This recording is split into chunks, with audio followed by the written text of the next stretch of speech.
Hello everyone, welcome back Behind the Eye of Odin. I'm your host Eric. I'm going to read to you another two sections from the Prose Edda, Tales from the Norse Mythology by Snorri Sturluson, translated by Arthur Gilchrist Broder, published by Dover Books 2006. Special thanks to Dover Books for getting back to me and letting me know that this book is in the public domain so I can use it without penalty or copyright infringement here for you guys on YouTube. So this time I'm going to read for you sections 7 and 8. It is the very beginning of the creation of the earth myth in the Norse mythology. Section 7. Then said Gengleri, what covenant was between them, or which was the stronger? And Har answered, the sons of Bor slew Ymir the giant. Lo, where he fell, there gushed forth so much blood out of his wounds that with it they drowned all the races of the Rhine giants, save that one, whom giants call Beguiling, escaped with his household.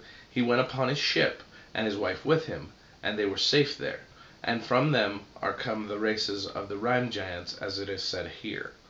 Untold ages ere earth was shapen, then was Beguiling born.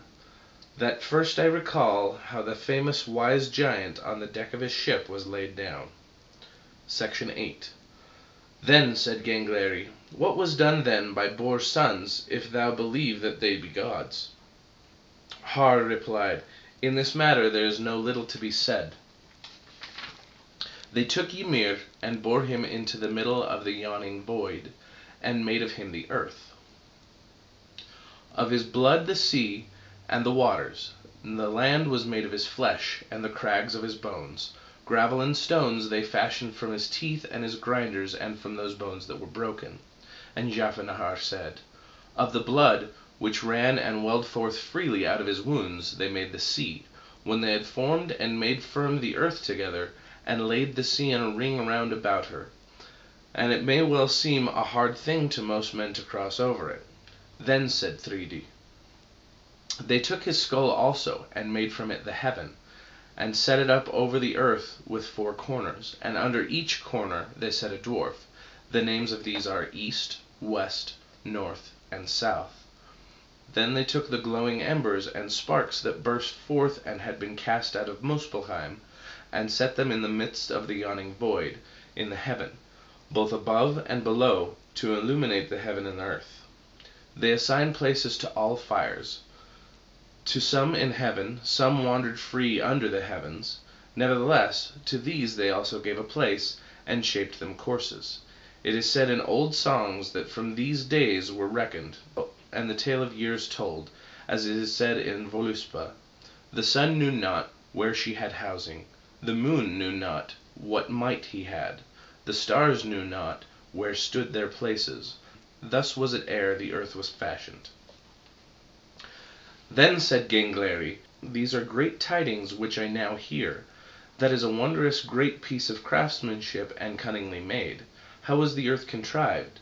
And Har answered, she is ring-shaped without, and round about her without lieth the deep sea.